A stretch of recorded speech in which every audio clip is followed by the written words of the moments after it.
know you're wondering, everybody here knows the young man on the screen.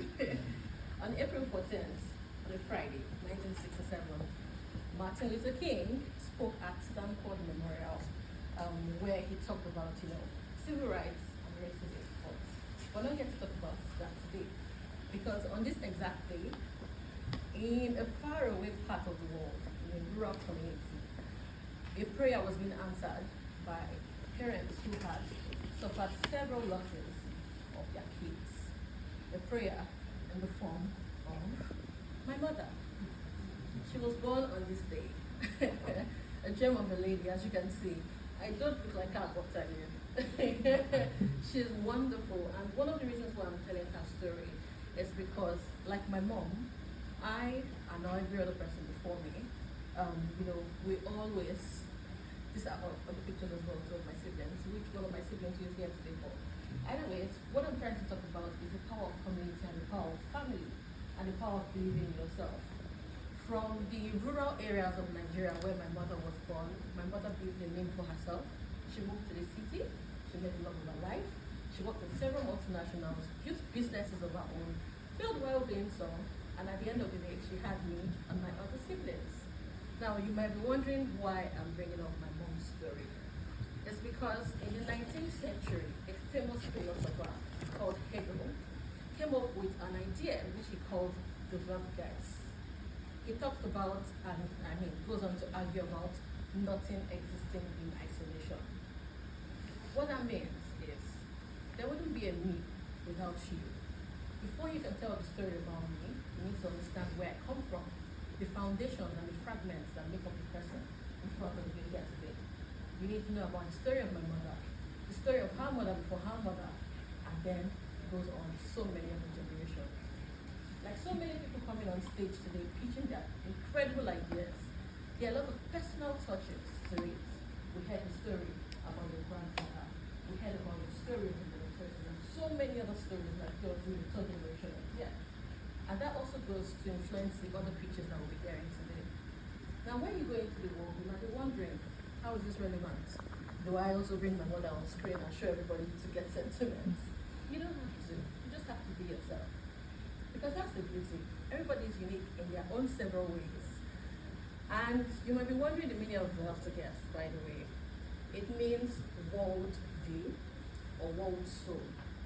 What that goes to show is, behind the production of this, you need to understand the institution of Salford that raised me. You need to understand my own root as well from Nigeria. So a quick story.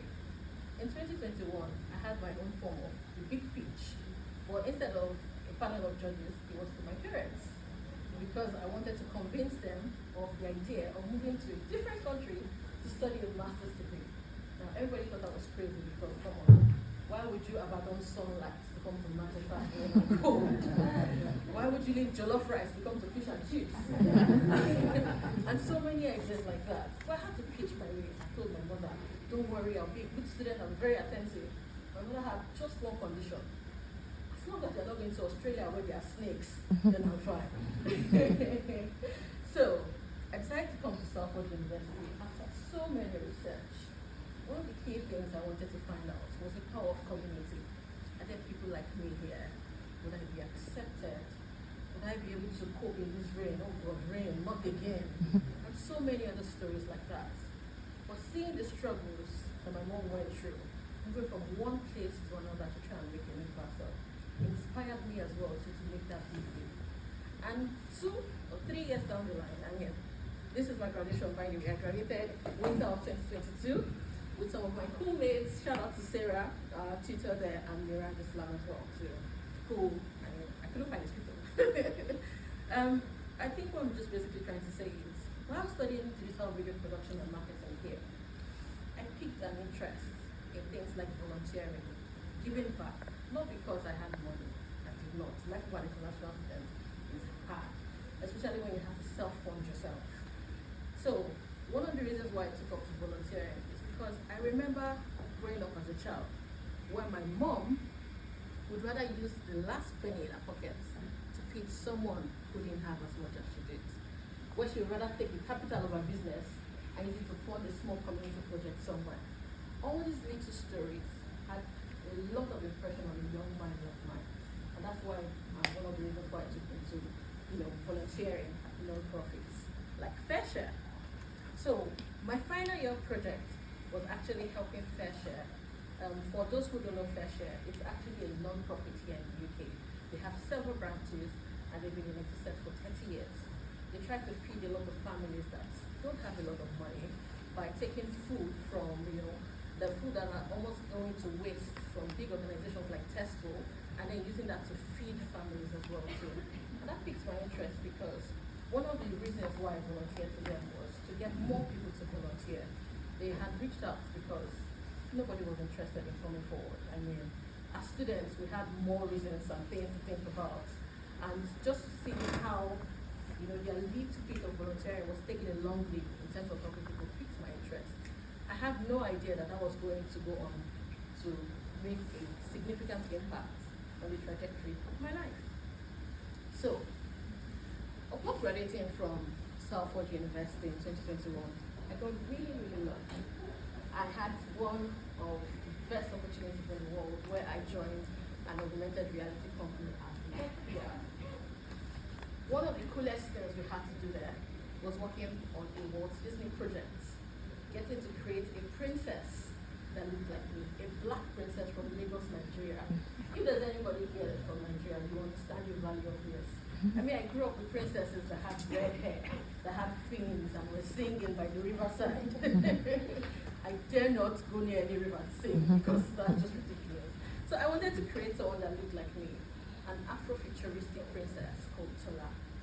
And that's one of the reasons why we started the adventure of creating Iwaju, which means the future.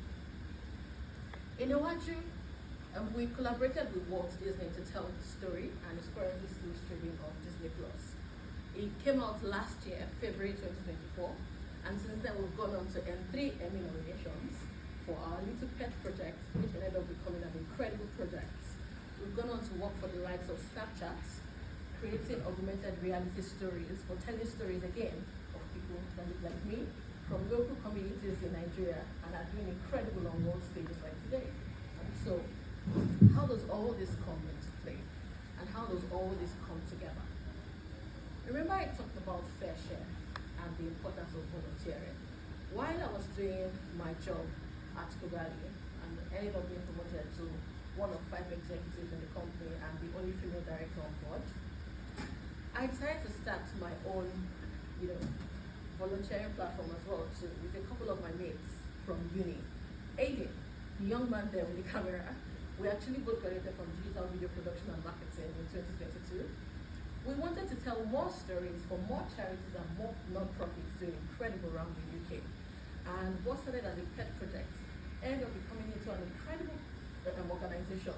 We've gone on to photograph and capture images like the King of England, the Mayor of London, significant events at the House of Commons, and also at 10 Downing Street for different charities, including working for the King's Charity as well, to where they wanted to push out more opportunities to feed displaced families again around the UK. So, with my story from my background, and my mother's story before my mother, and her mother's story before her mother, I've been able to at least come up with a few incredible things which has not gone unnoticed.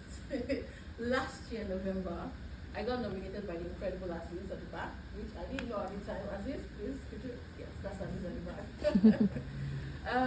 I got nominated for a Rising Star Award at Salford University Alumni Awards. And for the first time in my mom's,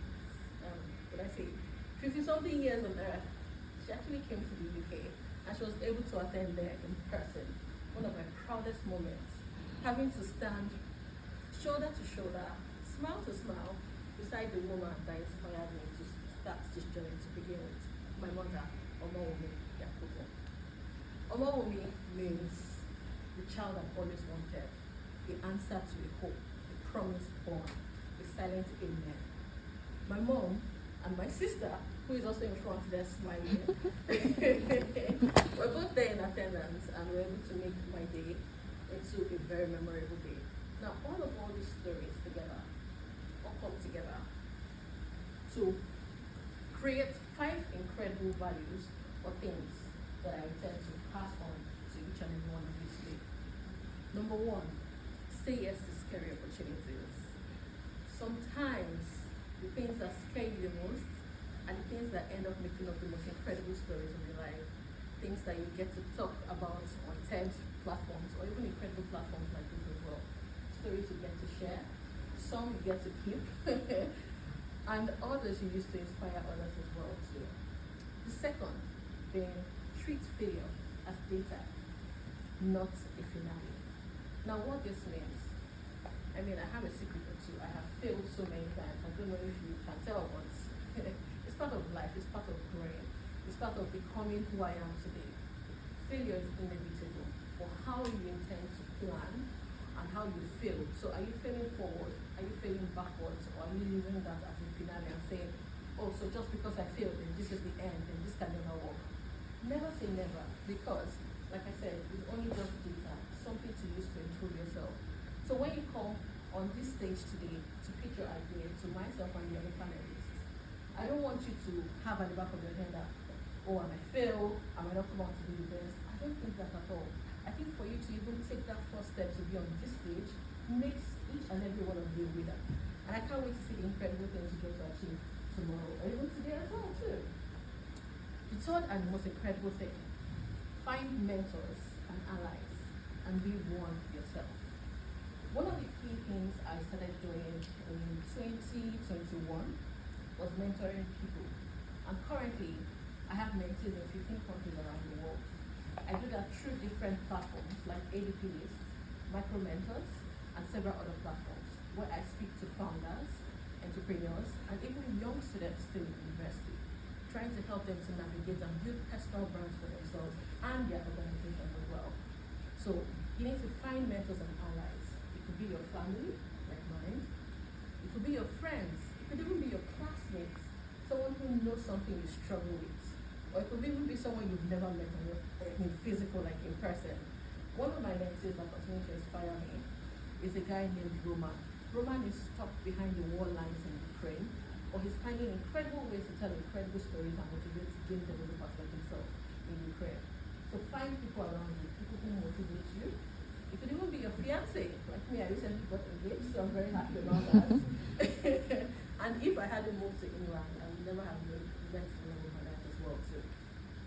So another important thing is staying true to yourself and your values.